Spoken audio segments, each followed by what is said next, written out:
Hello Langga! Gusto mo ba sang kakaibang adventure while visiting Guimaras Island? Ay apaw!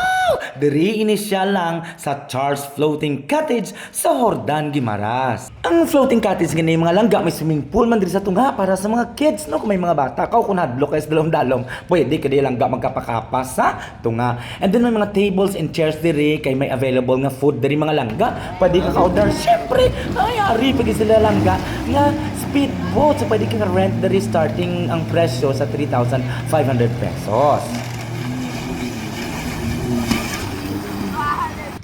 Oh, di ba la bongga? Salamat gid Charles ha sa pagpasakay sa imo nga speedboat. So manitsuran lang ga sang ilang nga cottages, no day cottages. Mabayad ka lang sang entrance nga 150 pesos per head. Bilog lang adlaw ang tambay mo diri mga langga. So mo order ka lang diri sang food, pwede ka man diri ka inom-inom mga langga samtang naga-relaxing. So muna na lang gano kung gusto mo sang kakaibang experience or water activities nga lain sang sa iban, syempre kakaiba gani.